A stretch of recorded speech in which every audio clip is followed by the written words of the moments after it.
I recall from the film, and for you all, I will repeat it once, that I really found intriguing was, they may torture my body, break my bones, even kill me.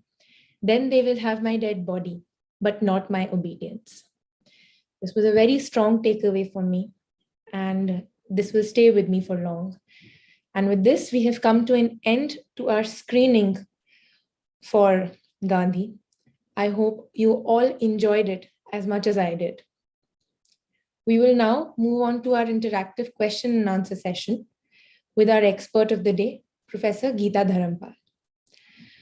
I will just briefly introduce ma'am, and we are back on YouTube Live. I welcome all our viewers from there as well. Professor Geeta Dharampal is the Honorary Dean of Research, Gandhi Research Foundation, India. She is a retired professor and head from the Department of History, South Asia Institute at the Heidelberg University. Professor Dharampal has acquired an interdisciplinary academic training in literature and philosophy, social anthropology, and Indian cultural history. She completed her habilitation, which is the German equivalent for a professional dissertation, in early modern history. Her publications and research focus on a wide spectrum of topics, ranging from pre-modern transcultural interactions between Europe and India to the social, cultural, and political history of the colonial period in general, and with a special emphasis on Mahatma Gandhi's movement of political and cultural resurgence. Besides participating actively in international conferences and giving invited keynote talks, she has held visiting fellowships and professorships at various international institutions, among others at Stanford University, USA, as well as many Indian universities. I extend a very warm welcome to you, ma'am.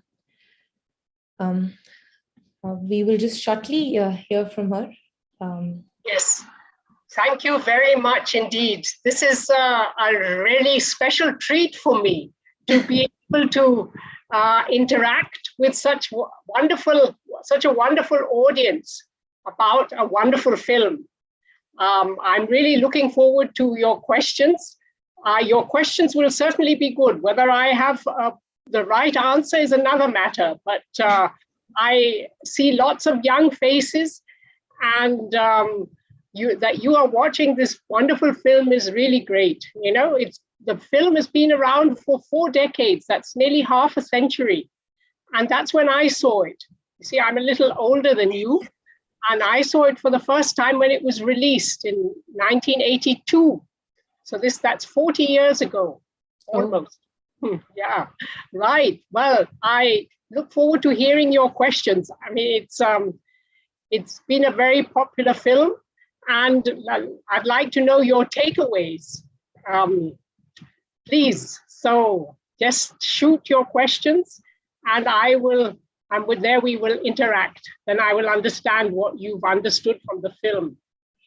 Yes, ma'am, right. I'll help you navigate through these intriguing students who've all joined us since 8:30 in the morning today. And I welcome you again.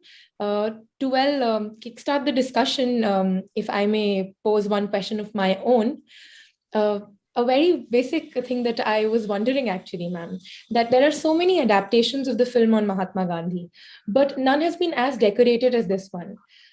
What in your opinion makes this film, Gandhi, stand out really? Yes, well, I think the children audience can perhaps say, because they've been watching it, but it is a very sophisticated film, and the actors, a lot of, especially the English actors, are very celebrated actors. They're well known in lots of other films. And then there hasn't really been such a full-scale film on Gandhi. There hasn't been one that was directed by an Indian. I mean, we have The Making of the Mahatma by Sham Benegal, but that's about his time in South Africa, not about his whole life. So there isn't that much on Gandhi in the cinema world. I mean, one has Lage Ro Munna Bhai, but that's a sort of Bollywood version, and it's really a take on what Gandhi means, but not about his life and what happened during the independence movement. So this is I think, and the way it's done, I mean, it's really sophisticated filming. Of course, one can also criticize certain things, but it has, and it cost a lot of money, but the box office returns have been have been very rewarding. I think almost 100% or more. So yeah, but maybe the children, our viewers, have ideas why it's such a popular film, why it's so, it's been around for 40 years and we're still watching it. Absolutely, ma'am. So everyone who wants to ask a question, please use the raise hand button on Zoom. And I already have 2 hands that have been there for quite some time. So Avleen Kaur, I'll request you to unmute. Avleen, could you ask your question? Yes, good afternoon, ma'am. Avleen this side. Hello, Avleen, we can hear you. Please go ahead. Yes, please. Yes, I can hear you just about, but maybe Preeksha can repeat the question. Yes. Yes. Please go ahead. Ma'am, Avleen this side. Firstly, it was a lovely film to learn our Indian history. And my question is that, like Britishers came to India as traders, and then they started ruling to India. But I want to know that on what purpose Miraben came to India. That's what I want to know. Wow, that's a very, very important question. Yes. Yeah, I mean, the British, there are all kinds of British people in India. And there's one thing about Gandhi, he's friends with the British. He's not against the British, he's against the system, the colonial system that the British have set up. But he has a real, very deep friendship with lots of British people. And Miraben is a very special person. Her real name, the name that she was given and that when she was born, is Madeleine Slade. And she was the daughter of a British admiral. And she was a very reflective person, was interested in music. I think she played piano, and she was not interested in high society, although she came from a very, a more or less aristocratic family. I think she was related to the royal family, a distant relative of the royal family, the British royal family. But she was very interested in music, and then she meets a biographer of Gandhi's. His name is Romain Rolland. He's a French philosopher who's very impressed by Gandhi and writes a biography. And she goes to meet him because he's also a specialist on Beethoven. Beethoven is a composer of music. And she wants to talk to him about Beethoven, and Romain Rolland says, if you want to meet somebody who has this spiritual side of Beethoven and who is living today, you must meet Gandhi, Mahatma Gandhi, and he's living in India. And so she decides that that's what she'll do. She gets in touch with Gandhi, and then she starts preparing herself for living in an ashram in India. She starts eating vegetarian food, sitting cross-legged on the floor, also spinning, khadi, making her own dress. And then she arrives in India in 1925. In the book, there's a little, not quite right, it says 1922, but she arrives in 1925. And she's immediately adopted as Gandhi's daughter and is given the name Meera. She's the sort of British, she's also a mediator for Gandhi, especially when he goes to London for the Second Roundtable Conference in 1931. But she doesn't appear at all places as in the film. For instance, she doesn't participate in the Salt March and other things, But of course, this film, it's trying to bring the spirit out. It's not the actual historical fact. Does that answer your question? Yes, sure. So she feels that Gandhi is a very spiritual person, and he's really a Mahatma, and she wants to serve him and to enrich her life through him. And she remains in India until after his assassination, until the 50s. And then she returns to Europe and goes to live in Vienna, where Beethoven had composed his musical compositions. She wants to continue with that, be inspired by Beethoven's music, but she remains in touch with India.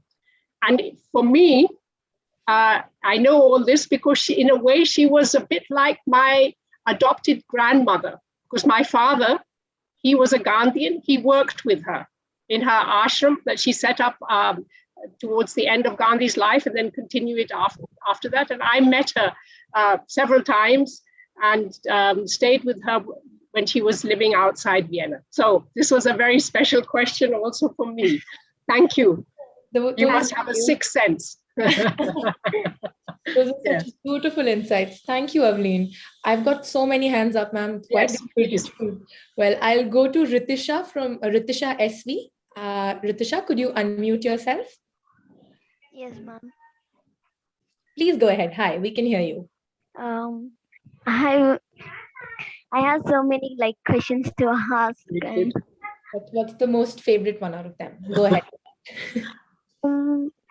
If Gandhi was a friend of the British, why did he turn against him?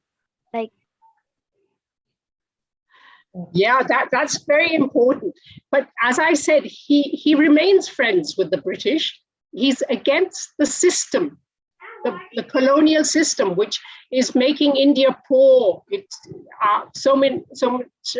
the Indian farmers, the indigo planters, they have to pay so many taxes.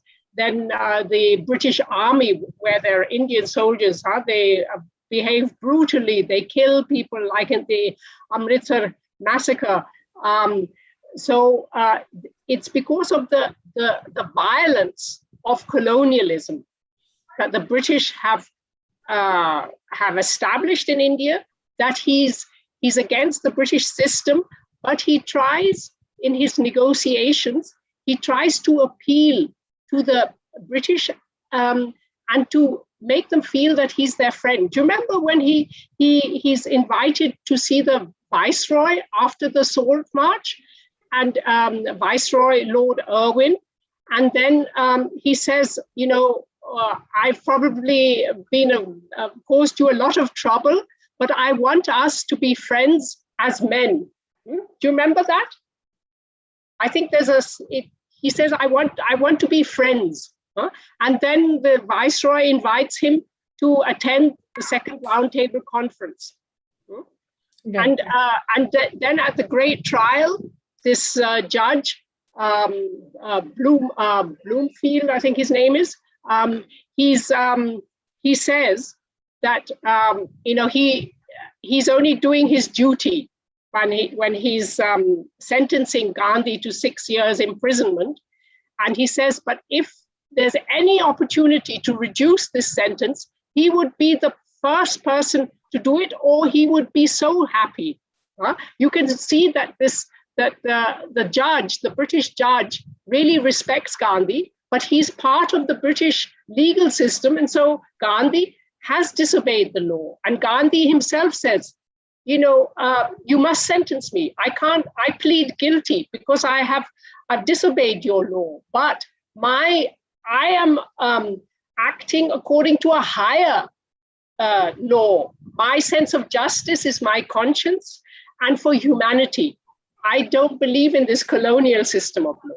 I think this is unjust. This has done a lot of harm to India, and therefore I am against it. But the judge really understands this. So, but now more questions. Yeah. Yes. Thank you, Ritisha. So I'll move to Ranjeeta Ranjan. Could you please unmute yourself, Ranjeeta? She has a beautiful orchid flower. Good afternoon, ma'am. My name is Sukant, and I study in Delhi Public School, Bangalore North.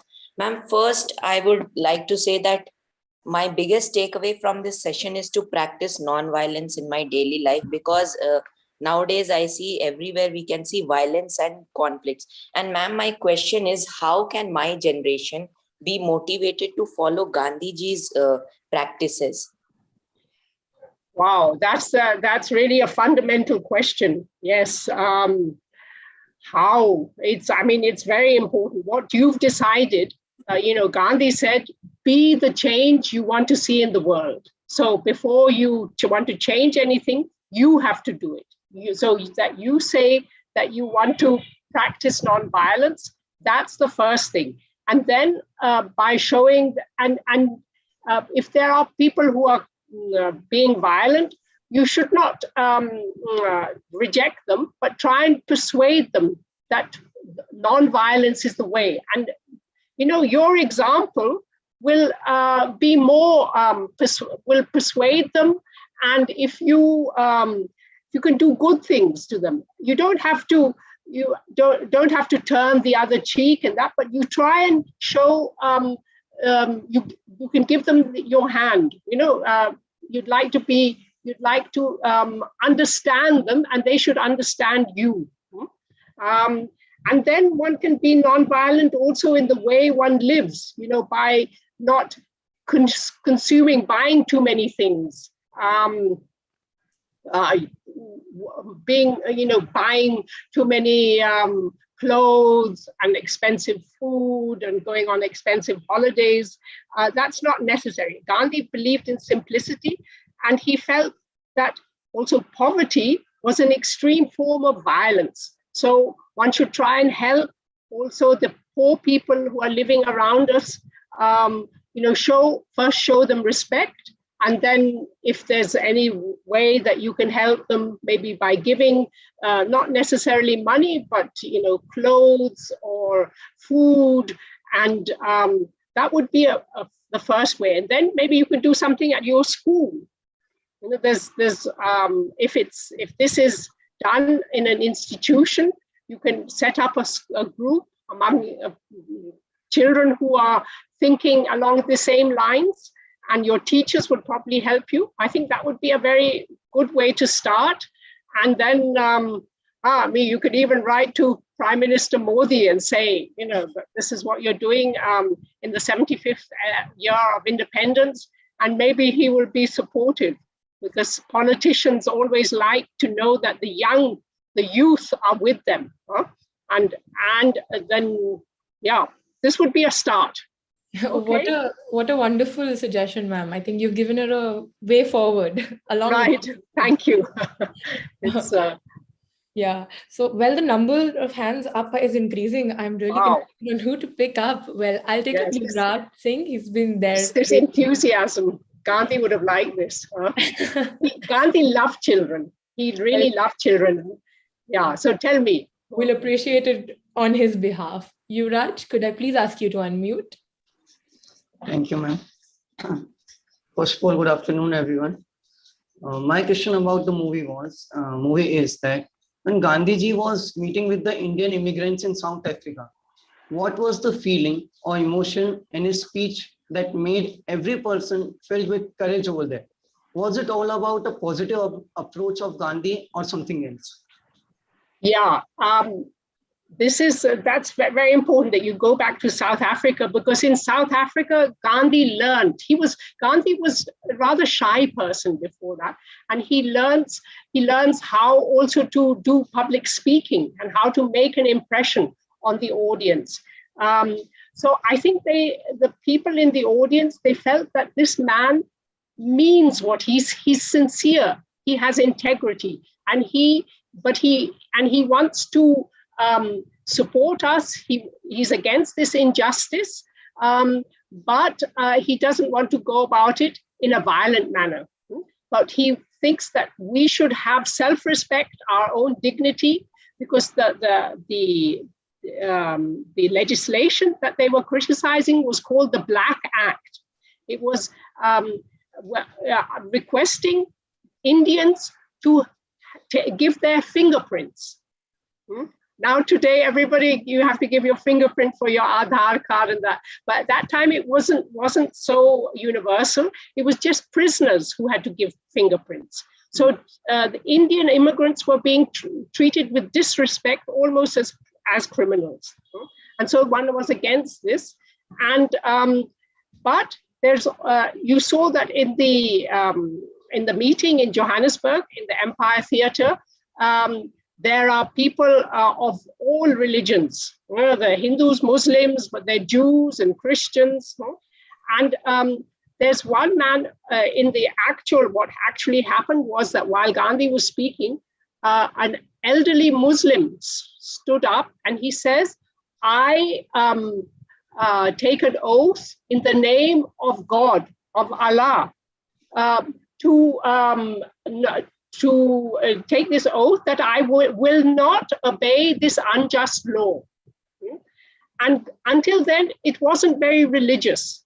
Gandhi becomes religious later, but it wasn't religious. And then Gandhi felt that this taking an oath in the name of God, whether it's a Muslim God or Hindu, Christian, but this gives it more force, and it makes it more impactful. And so in a way, this happened on the 11th of September, 1906. And 95 years later, you know what the 11th of September 2001, that's when the Twin Towers are exploded. You know, this 9/11, 2001. Yeah.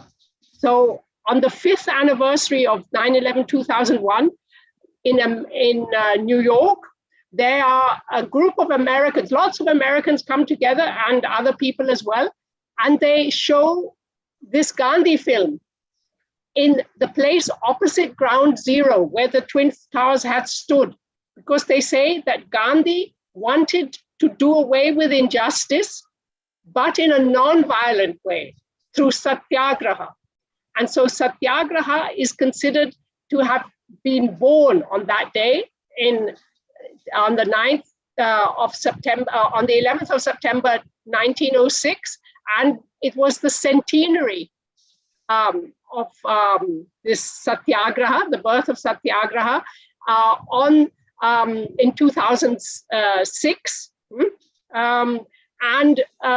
So this Gandhi was able to bring both Hindus and Muslims together in this fight against injustice, but to fight in a non-violent way. It's not passive resistance, it's very active, but it's non-violent. And where you show respect for yourself, respect for others, right? Yes. Does that answer your question? Yes, ma'am. Yeah, thank you. And also Gandhi's, one of the characteristics was shown in the movie was stubbornness.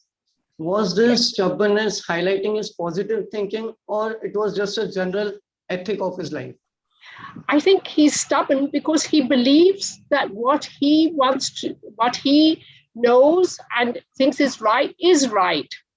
And he wants to convince the others. And he's stubborn, but he also has a good sense of humor. He makes little jokes all the time. Yes, like he says that, you're being arrested. The police come and say that you're being arrested. And he says, oh, thank God, or something. This is because he wants to, you see, his idea is that as a non-violent civil resistor, you have to make a point, you have to provoke. And so it is the duty of a civil resistor to be imprisoned as well.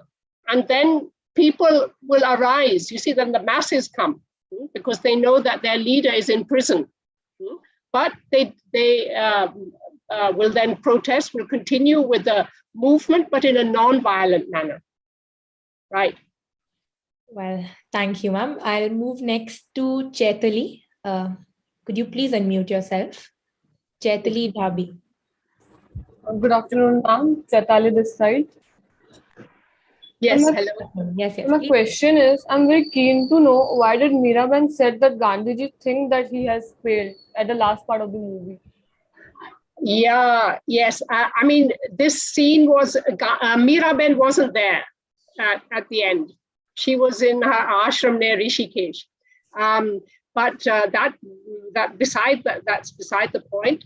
I think there was Gandhi when he sees all this violent communal unrest in Calcutta. I mean, after the direct action, the day of killing in 46 and then 47, and then the partition massacres, Gandhi is preaching nonviolence. So he feels that, his politics of nonviolence, his philosophy of nonviolence hasn't been understood by the people.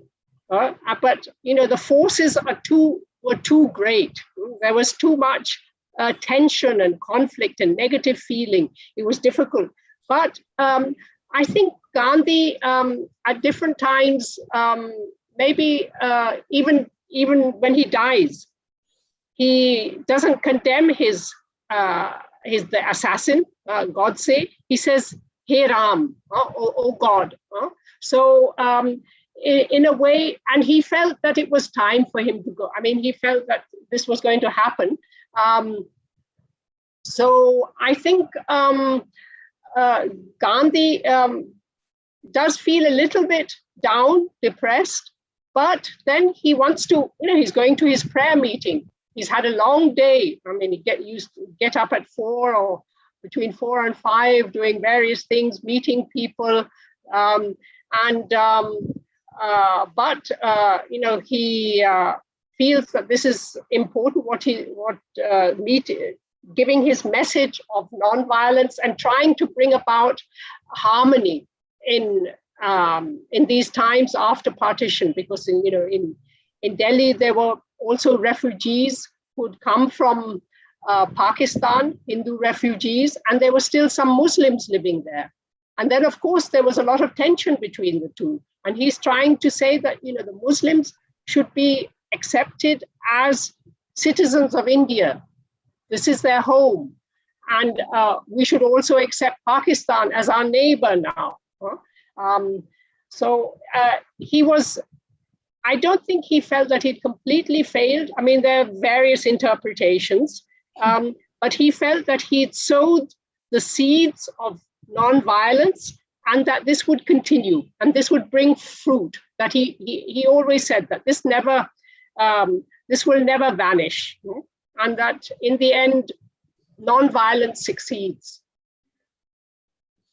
Yeah. Well, I hope that answers a question. I got to learn a lot. I'll move to Tarang Bharti. Tarang, could you please unmute yourself? Ma'am, my name is Avishi. That is just my... Oh, I'm sorry. Avishi. Avishi, yes. Go ahead. Yes, ma'am. Actually, I had the same question. But, ma'am, I wanted to ask, ma'am, why did the assassin who killed Gandhiji, was he Muslim or Hindu? Yeah, well, Nathuram Godse is a Hindu.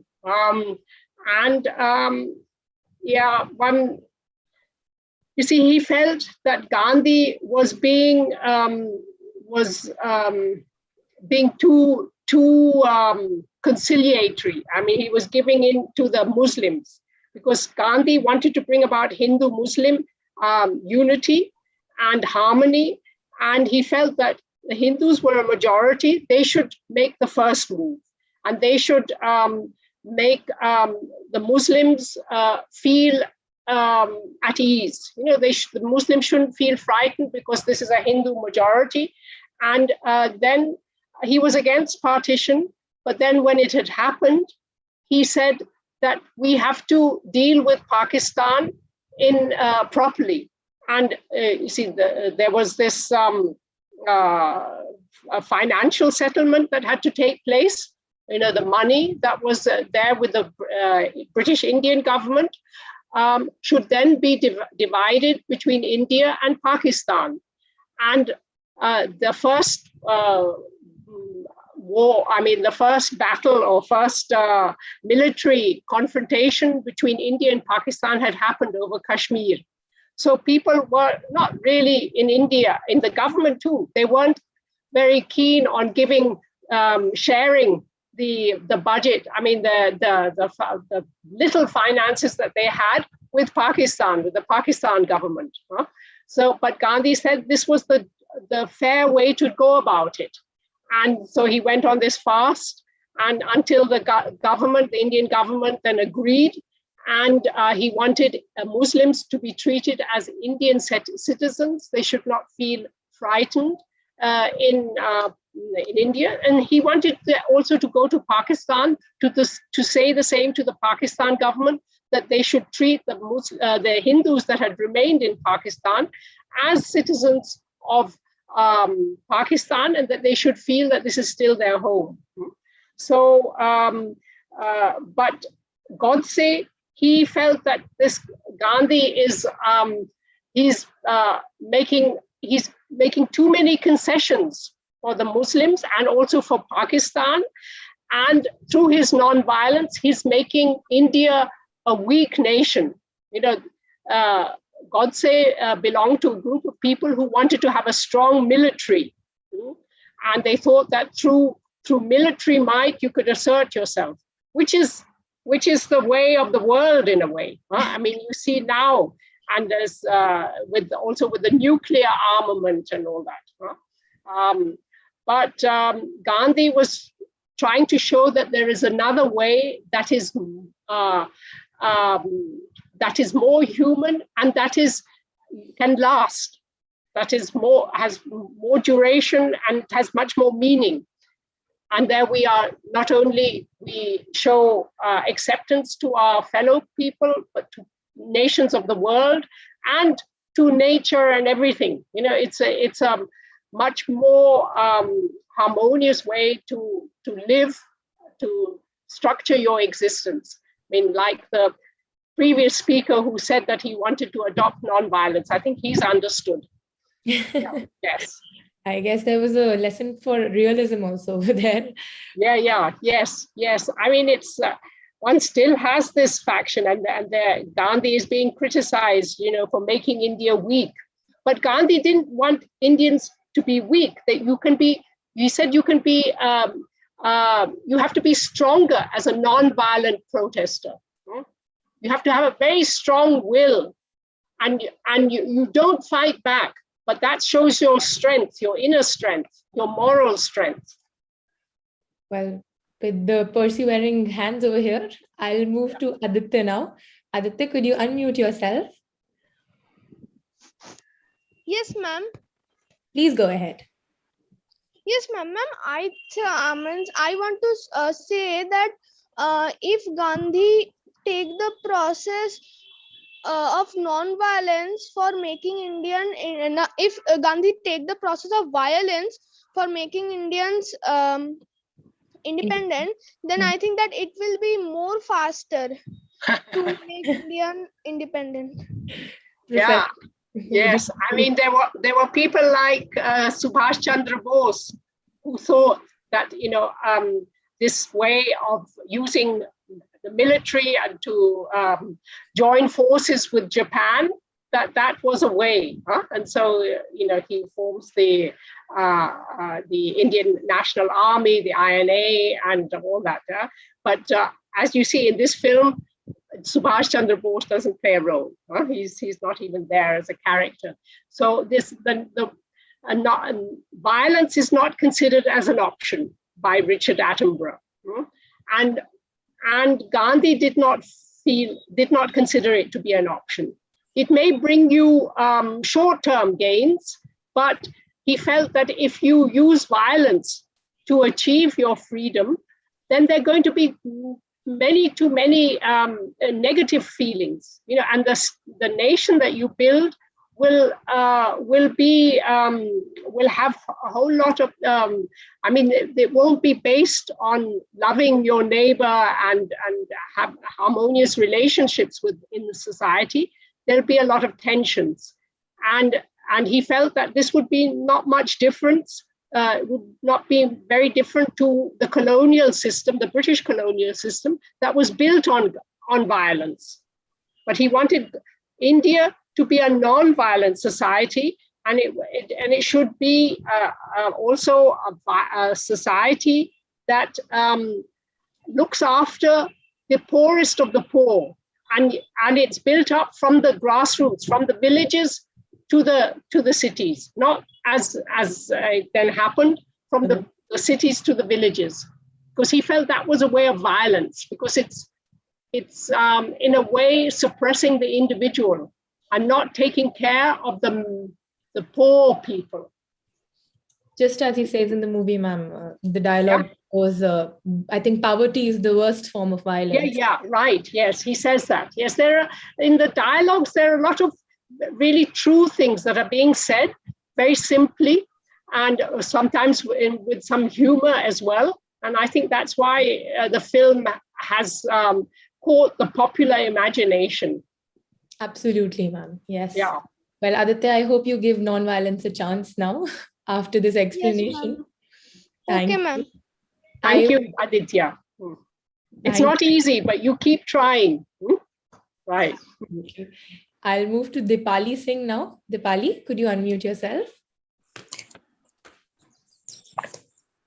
Good afternoon, ma'am. My question is, according to Lord Mountbatten plan, it is stated that the Boundary Commission was set up for the separation of India and Pakistan. So, ma'am, according to me, I have read in many books that the boundary was not equally distributed. So, how was the boundary distributed at that time? Yes, that's a very, very important question, but it's quite a complicated one. You see, the partition plan was done very quickly in an ad hoc manner. Firstly, the day of independence was preponed by almost 1 year. You know, Attlee, the British Prime Minister, said in February 1947 that India would gain its independence by June 1948. And then Lord Mountbatten comes to India at the end of February, beginning of March 1947. And in June already, the date of independence is decided as 15th of August 1947, so almost a year preceding that. And nothing had been decided. You know, how you saw the discussion between Jinnah and Sardar Patel and Nehru and Gandhi, you know, about partition. He said, you know, Muslims are everywhere. In every city, you have Hindus and Muslims. How are you going to partition it? Then Jinnah says the majority regions, the regions that have a majority of Muslims, they will go to Pakistan, and where there's a majority of Hindus, they will stay in India. So that was, but then that was Punjab and Bengal. Those were the areas that had majority Muslim populations.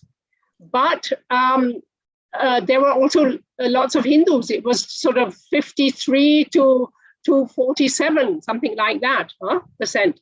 So what you do? And then the British government, they put a man in charge called Cecil Radcliffe. The Radcliffe Commission decides on the boundary. But this man had no idea of India, of its geography, of the various, important things, the logistics of it. And he came to India about a few weeks before this boundary, the boundaries were set up. And so it was done in haste, and lots of mistakes were made. You had jute fields, for instance, jute fields in Bengal. They were separated from the jute factories. Then you had the way the river waters were separated in Punjab, and various problems. So this boundary commission was not very well informed, and they had to do it much too quickly, and they just didn't take into consideration the various factors And then, this ethnic cleansing began even before the partition, because one thought that if the village you were living in was a majority Hindu, then it would remain in India. And so Muslims were being driven out. And the same with a village that was seemed to have more of a Muslim population. Hindus were driven out. So this killing and ethnic cleansing, what one calls, was happening before partition and then after as well.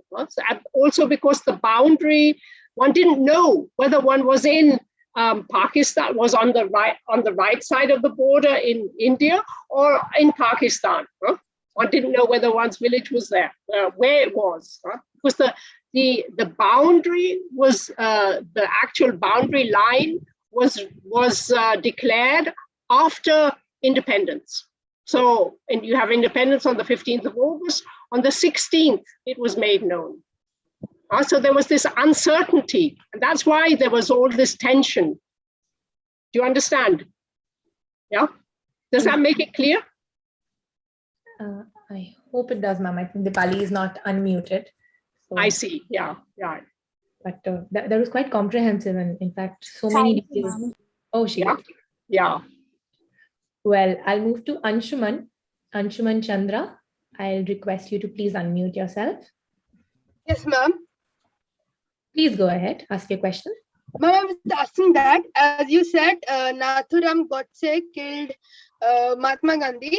So did Muslim... Sorry, your voice is gone. Anshuman, could you repeat that, please? We're unable to hear him. Hello. Hello? Yes. Hello, can you hear me? Now, yes. Yes, I was telling that, as ma'am said, that Nathuram Godse killed Mahatma Gandhi. So did Muslims force him to kill Mahatma Gandhi, or he did by himself? No, Nathuram Godse belonged, I mean, how strong his affiliation was is debated, but he belonged to the RSS, or was associated with them. This was a Hindu organization that wanted a sort of Hindu India. And you have people like Savarkar and Gorwalkar, who are leaders in this association. But the Muslims, no, the Muslims had nothing to do with this assassination. But one also says that that the government knew that these people were planning this, because there'd been a bomb attack just 10 days prior to that, and maybe some other attempts. But Gandhi wasn't given sufficient protection, and Gandhi also said he didn't want it. He said, if I can't be safe among my people, then there's no point my living. I mean, he had that attitude, but the authorities should have insisted that he should have that people, there should be security, that a person like Nathuram Godse can come into the prayer ground with a gun, with a pistol. There should be some searching, which happens now. I mean, now all politicians, all dignitaries are really protected. The roads are cordoned off if a politician is moving from one place to the other in a city. But this was not done at that time. Gandhi didn't want it either. This was the problem is difficult also in the politics of today. So I think we should discuss maybe other questions as well. The assassination, I think the assassination perhaps takes too much place in the film, because it's shown at the beginning and at the end. Now, the assassination isn't the most important part of Gandhi's life. I think maybe this emphasis should not have necessarily is perhaps not appropriate, but that's how it is. So, but there are other aspects to think about, to talk about as well. Maybe some other questions. Absolutely, ma'am. I think some things that we don't agree with the film in, but we will make do, and we'll move to Vidhi. And Vidhi, could you please unmute yourself?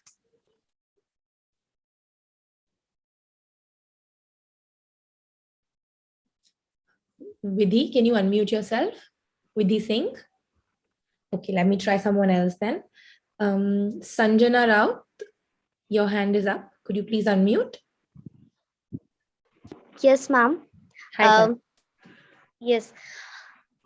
First of all, very good afternoon to everyone. Myself Sanjana Routh. So my question was that who influenced the British to come India? Well, India from around the 16th, 17th, 18th century was economically very, very prosperous. You've heard the saying "Sone ki chiriya." Maybe you can help me from SPIC MACAY. Yes, ma'am. Preksha here. Sone ki chiriya is absolutely right. Sone ki chiriya, yeah. Pratiksha, thank you. Preksha. Yeah, so India was, the GDP was together with China. India and China in the 18th century, they were producing like 70% of the world GDP. And so you had and Europe was not very prosperous. Their natural resources, they didn't have that much. And population was low, climate not very conducive to having that really productive agriculture, and the Industrial Revolution hadn't happened. So you have these British companies. You have the British company, trading company, but you also have, the Portuguese, the Spanish, the Dutch, the French, even the Danish. All these European nations have their trading companies, and they're trying to trade to get the special goods that India is producing, textiles, producing the best textiles in the world, cotton, silk, but then also everything. Anything, even iron and steel was the best in the world that India was producing at that time on a decentralized way. And then in medicine, had very sophisticated medicine. I can tell you now that, for instance, smallpox vaccination was being practiced in India in the 18th century and had been practiced for centuries, and it was not known about in the rest of the world.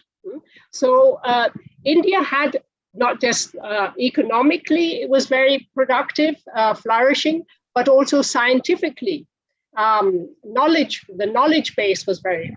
And so the British, it was really greed in a way. They wanted to get some of this, and they started trading. They didn't have anything to trade with. They didn't have. They couldn't exchange. They were producing woolen garments. People didn't need woolen garments in India. And then after America is conquered, then they have silver and gold from the mines, especially of South America, so that they have some bullion, as one calls it. You can trade with money. With metals. But then they think, we'll take advantage of Indian sort of. The Indians were very, very generous, and India had never been invaded from the sea. One had Christian refugees coming to India, to the Malabar coast, Parsis coming, even Arabs came, but there was no invasion from the sea. And so in these little trading companies, Indians thought they're not going to do anything, but the British were very sly and intriguing, and then they made they took advantage of certain weaknesses. It's a complicated issue, but but Gandhi says that the British didn't conquer us. We, because of our greed to engage with them in trade, we let them take us. I mean, it's, and so he says, you know, we shouldn't have these material desires. We should be satisfied with our own things. But I mean, Gandhi wasn't a historian. One knows it's a little bit more complicated. But you should, the short answer to your question is that India had a very high level of development in comparison to the rest of the world or to Europe. And that's why it was so attractive. Wow. Fine. So you should feel proud of India, and India could be like this again.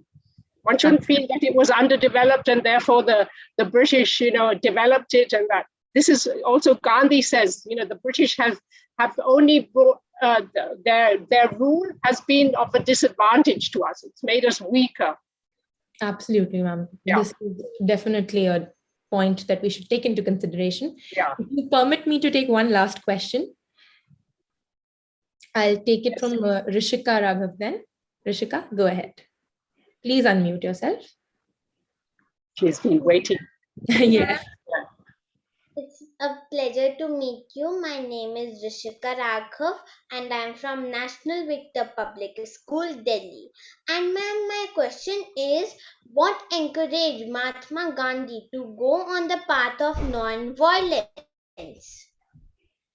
Yes, that's a very basic question, very fundamental. You see, Gandhi is also, he becomes a very religious person, and he feels that if you know you are morally right, then you should persuade other people about your point of view and what you want, which you think is morally right, without doing violence.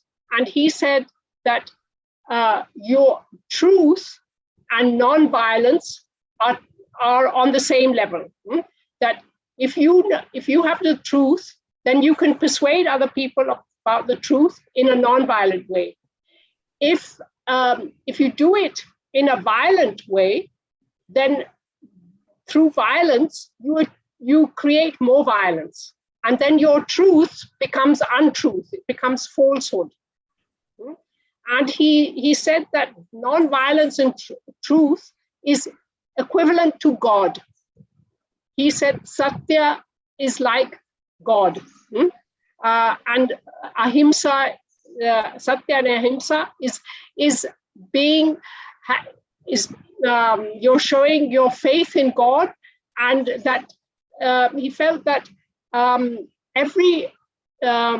like you have God in you. Every person has divinity in them, and therefore you should not do any violence. You should not commit violence to impose your opinion on them through non-violence, because therefore you respect the other as a representative of divinity. You can't. Yeah, do you understand? Does that make it? It's little, but it's a very important question. I'm really very, very impressed by the level of the questions. They're all very fundamental, and it shows that you're thinking about important topics, and you are very special people, really special people. I would like to say that if you have other questions, because I see that there are 20 participants who've raised their hand, maybe SPIC MACAY can collect the questions, and I would try and answer them by email or something.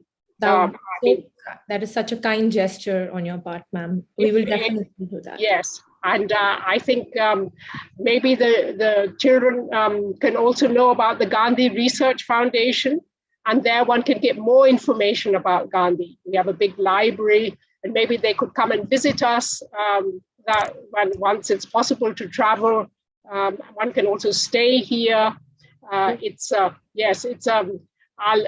When I communicate with you on email, then I'll give you the website link, and then because I think these children are really, they're very, it wasn't just factual questions, and they were going beyond the film, because the film is sort of kind of, Hollywood kind of film. And so I was really very, very impressed, very impressed. It's been a learning experience for me. And but thank you for inviting me to interact with these wonderful children. And I wish all the children participating all the very best. And you should feel free to ask any questions to SPIC MACAY, and they will pass on the questions to me. And you should remain interested in Gandhi and try and be the change you want to see in the world. Such a beautiful way to put it, ma'am. So much encouragement. I think it'll go a long way. I see so many hands, as you're rightly saying. Ritisha, Dhairya, please email us your questions. We've put it in the chat box. And thank you so much for offering, ma'am. We'll definitely pass on whatever emails we get with all these intriguing questions. Yeah, and thank you, Preeksha, for being such a good moderator and anchor, and to Babita in the background and others. Thank you. And I enjoyed sort of revisiting the film yesterday, so I could answer some of the questions, but not many of the questions were about the film. That was really good. It was more fundamental. Very good. I think it's put into use your expertise, ma'am. It was on Gandhi. They tried to evoke the true values. Yeah, yes. Yeah, no, but we have hope for the future. There's a young boy behind Daria Lalwani, so sweet. He's raising his hand, but yes, I you sent it as an email. Yes. Huh?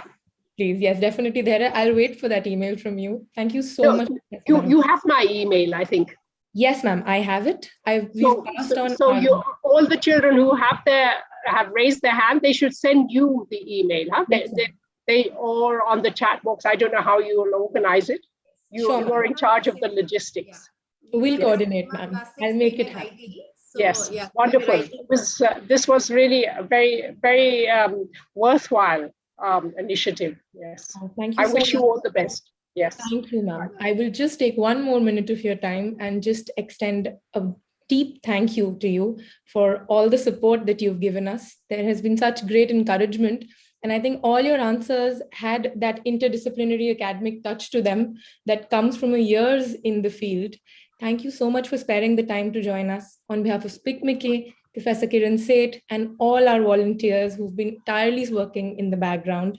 Thank you for joining us, ma'am. The children loved having all their questions answered by you. Thank you so much. Well, thank you. As I said, this was a privilege for me, and you're doing really wonderful work, SPIC MACAY, and you continue with it. And I'd like to be kept informed about whether I can always interact. But it's very, very good what you're doing, and and I wish all the children all the very best. Thank you, ma'am. We'd definitely love to have you again. We'll definitely keep in touch. Thank you. Professor Geeta, this is Babita this side, and thank you very much for joining. And we look forward to your continuous support. We are screening this, class 6 every Friday. So hopefully we can be in touch, and you can join us for more such sessions. Yes, and maybe the Gandhi Research Foundation can also receive some publicity like this, because we are in Jalgaon, which is a little out of the way.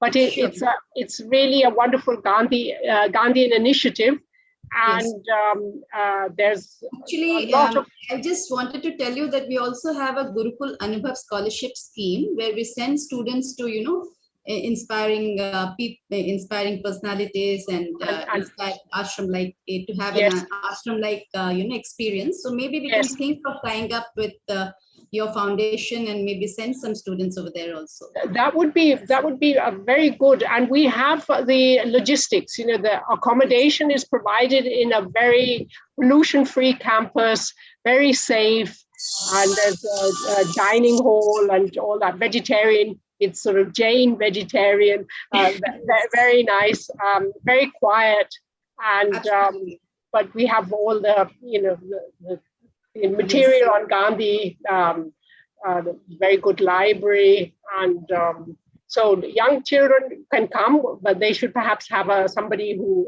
is in charge, but also older children.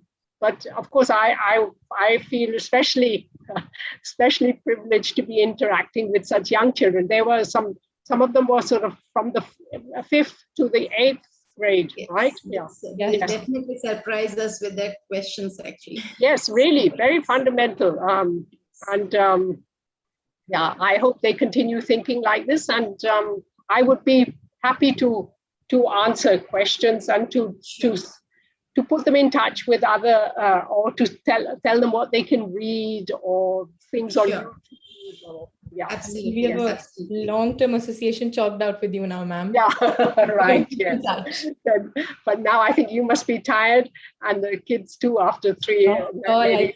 I think you've done all the labor over here. Well, this just at the moment, yes. Thank you. Thank you very much indeed. Goodbye, children. Huh? Goodbye.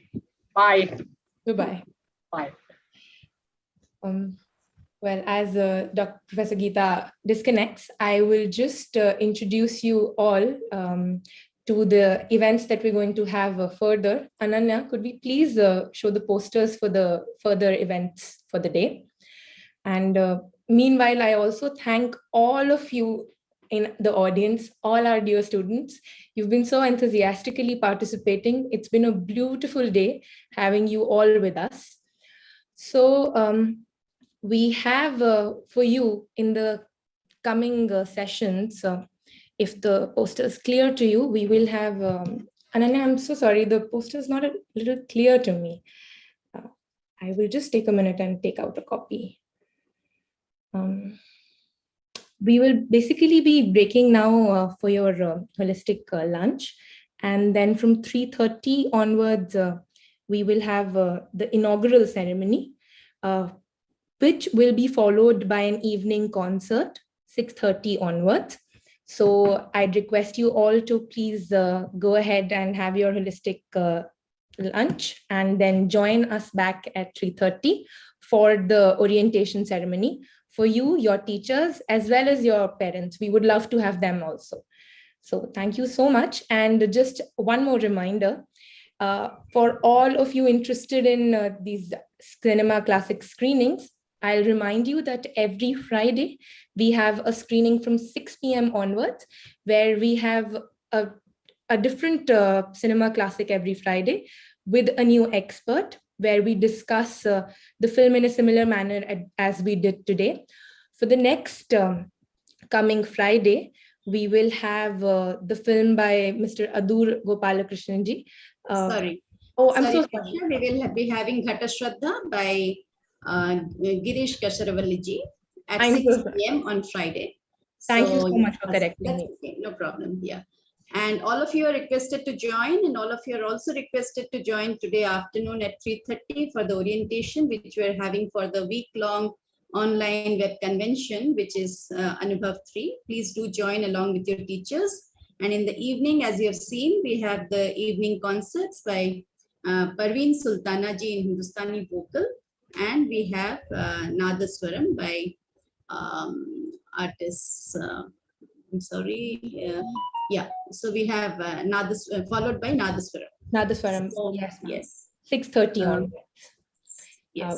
In fact, next Friday, as you rightly mentioned, ma'am, we will have the director of the film himself joining us. So it would be a wonderful interaction. Please do join us. Thank you. Thank you, everyone. It was a wonderful session, and seeing so many of you participate right from the beginning at 8:45. Thank you very much. Bye. Thank you. Please do send us your